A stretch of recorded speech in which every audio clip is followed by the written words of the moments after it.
படுகின்ற போது ஆரம்பத்தில் நாங்கள் அதை எப்படி தடுக்கலாம் டாக்டர்? அதுக்கு அடிமையாக நாங்கள் முதல்ல இருந்து எப்படி நாங்கள் அதிலிருந்து தப்பித்துக் கொள்ளலாம்? இதில் 2 வகையான விஷயங்கள் இருக்குது. அதாவது ப்ரிவென்ஷன் மெத்தடுன்னு சொல்லுவோம். அதாவது ஆரம்ப கட்டங்களிலே சிலரை பொறுத்தவரையிலே அவர்களுக்கு அந்த இயல்பு இருக்கும். அதாவது மிக அவசரமாக ஏதாவது ஒரு விஷயத்துக்கும் அடிமையாகிறதுக்கான அந்த தன்மை இருக்கும் அவர்களிடம். நீங்கள் பார்க்கலாம், சில மாணவர்கள் மிக அவசரமாக கேமுக்கு அடிக்ட் ஆகிவிடுவார்கள். சில மனிதர்கள் மிக அவசரமாக சோஷியல் மீடியாவுக்கு அடிக்ட் ஆகிவிடுவார்கள். மிக அவசரமாக போதைப் பொருளுக்கு அது அவர்களுடைய இயல்பு இருக்கும். அந்த இயல்புகளை புரிந்து கொள்ளுகின்ற ஒரு தன்மை இருக்க வேண்டும். இவர்கள் எப்படி இருக்கிறார்கள், அது உண்மையிலே ஒரு பெற்றோருடைய கடமை. கட்டாயம். தன்னுடைய மகன், தன்னுடைய வீட்டில் இருக்கிற ஒரு பிள்ளை, அவருடைய செயற்பாடுகளிலே மாற்றங்கள் வருகிறது.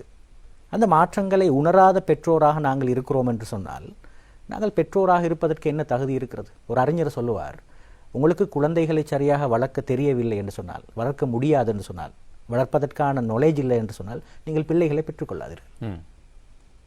நீங்கள் பிள்ளைகளை பெற்றுக்கொண்டு வளர்க்க தெரியாமல் அதை நாசமாக்குவதை விட பிள்ளைகளை பெற்றுக்கொள்ளாமல் இருந்து விடுங்கள் என்று சொல்வார். ஒரு அறிஞர் சொல்கின்ற முக்கியமான கருத்து. அதில் நிறைய அர்த்தங்கள் இருக்கிறது. அப்போ நீங்கள் பார்க்கலாம், சில பெற்றோர்கள் இருக்கிறார்கள், அவர்களுடைய கவன ஈனம். பெற்றோர்களுக்கு தெரிய வேண்டும், தன்னுடைய பிள்ளை காலதாமதமாக வருகிறது, தன்னுடைய பிள்ளை அளவுக்கு மீறி அனாமோதயமான தொலைபேசி அழைப்புகள் வருகிறது. ரைட். தன்னுடைய நண்பர்களை தன்னுடைய பெற்றோருக்கு அறிமுகப்படுத்த தயங்குகிறார்கள். ரைட். லேட் நைட்டாக இரவிலே தாமதித்து வருகிறார்கள். அவருடைய நடவடிக்கைகளே மாற்றம் இருக்கிறது. அளவுக்கு அதிகமாக கோபப்படுகிறார்கள். அதாவது உணவு முறைமையிலே மாற்றம் இருக்கிறது, தூக்கத்திலே மாற்றம் இருக்கிறது. இப்படியான ஒருவருடைய பிஹேவியரல் சேஞ்சஸ், நடத்தை மாற்றம். இந்த நடத்தை மாற்றம் போதுமானது இவர் ஏதாவது ஒரு விஷயத்துக்கு அடிமையாதற்குரிய காரணமாக இருக்கிறதா, இல்லாத ஏதாவது இதை நோக்கி போய்கொண்டிருக்கிறாரா, நண்பர்கள். அப்போ இது தெரிய வேண்டும் ஒரு பெற்றோருக்கு.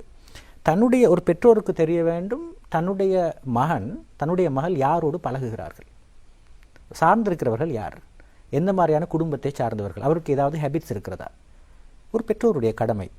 இந்த ப்ரிவென்ஷனை ஒரு பெற்றோர் எடுத்துக்கொள்ள வேண்டும். தன்னுடைய மகன் யாரோடு பேசுகிறார், எங்கே போகிறார், எத்தனை மணிக்கு போகிறார், எத்தனை மணிக்கு வருகிறார், நடவடிக்கையிலே மாற்றம் இருக்கிறதா, நடத்தையிலே மாற்றம், இமோஷன்ஸ்லே மாற்றம் இருக்கிறதா. நீங்கள் பார்க்கலாம், சில போது அவர்களுடைய சில வகையான போதைப் பொருட்களை பாவிக்கின்ற பொழுது அவருடைய இமோஷன் அன்கண்ட்ரோலபிளாக இருக்கும். அவருடைய கோபத்தை அவர்களுக்கு அடக்கி கொள்ள முடியாது.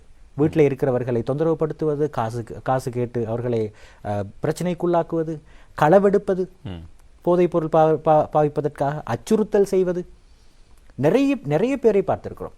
பெற்றோர்கள் சொல்வார்கள், என்னுடைய அம்மா டிமாண்ட் பண்றார், அடிக்க வாரார், கையில் கிடைக்கிறது கீழே போட்டு உடைக்கிறார், அவர் கேட்டது கேட்டுடனே கொடுக்க வேண்டும் என்று சொல்லி அவர் வற்புறுத்துகிறார். இந்த மாதிரி நிறைய விஷயங்களை பெற்றோர்கள் சொல்வார்கள். அப்போ பெற்றோருக்கு தெரிய வேண்டும், இது ப்ரிவென்ஷன் தான்.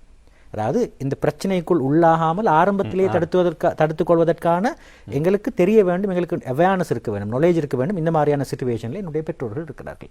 இது எப்படி என்று சொன்னால், சில போது பெற்றோர்கள் அவர்களுக்கு பிள்ளைகளுக்கு தேவையான கேட்கிற நேரத்திலே கேட்கிற அளவு தேவையான எல்லா பணத்தையும் கொடுத்து விடுவார்கள். இந்த பணத்தை எப்படி பயன்படுத்துகிறார்? உண்மையிலே ஒரு டியூஷனுக்கு செல்லுகின்ற மாணவருக்கு போக்குவரத்திற்கு ஒரு 500 ரூபா தேவைப்படும் சொல்லுங்கள். சரி, தன்னுடைய பிள்ளையோடு இரக்கமாம் அப்படின்னு சொல்லி போட்டு 2000 ரூபாய் காசு கொடுப்பார்கள். இந்த 2000 ரூபாய்க்கு என்ன நடக்கிறது, யாரோடு செலவழிக்கிறார், எப்படி பயன்படுத்துகிறார் என்கிற எந்த நாலேஜும் அந்த பெற்றோருக்கு கிடையாது. அப்போ சில போது நீங்கள் பார்க்கலாம், இப்போது நவீன காலத்திலே நீங்கள் பார்க்கலாம், அதாவது நீங்கள் ஒரு வகையான போதைப் பொருள், என பேர் சொல்வதற்கு விருப்பம் இல்லை, சாதாரணமாக அதை பெற்றோர்களால் இது ஒரு போதைப் பொருளா என்று கூட தெரியாது.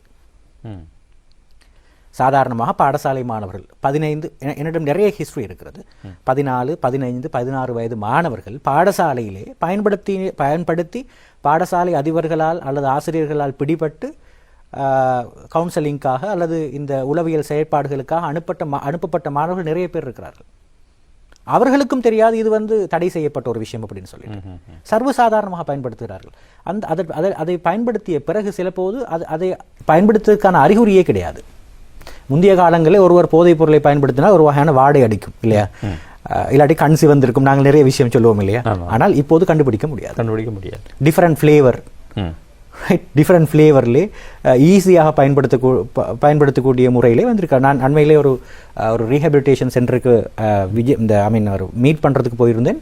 அப்போ அந்த சந்தர்ப்பத்தில் அங்கே இருக்கிற ஒரு வைத்தியர் எனக்கு ஒரு வாட்ச் ஒன்று எடுத்து காட்டினார். ஒரு அதாவது நான் இப்போ நவீன காலத்தில் பயன்படுத்தப்படுகின்ற ஒரு டிஜிட்டல் வாட்ச் என்று கேட்டால் டாக்டர் இது எவ்வளோ விலை இருக்கும்னு சொல்லுங்கள் என்று நான் சொன்னேன் என்ன ஒரு 5000 ரூபா இருக்கும் அப்படின்ட்டு 1.5 லட்சம் ரூபா இந்த வாட்ச் அதில் அவ்வளோ பெருமதி என்ன இருக்கிறதுன்னு கேட்டேன். இது ஒரு வகையான போதைப் பொருள் இதில் இருக்கிறது. இதை இன்னும் சில நேரம் பாதுகாப்பு பிரிவினர் கூட கண்டுபிடிக்க முடியாத அளவுக்கு செய்திருக்கிறார்கள். சரி, அதை கண்டுபிடித்திருக்கிறார்கள் எப்படியோ ஒரு வகையிலே. இந்த மாதிரி இந்த அவேர்னஸ் என்பது மிக முக்கியமான பகுதி. இப்போ நீங்கள் சொல்கிறீங்க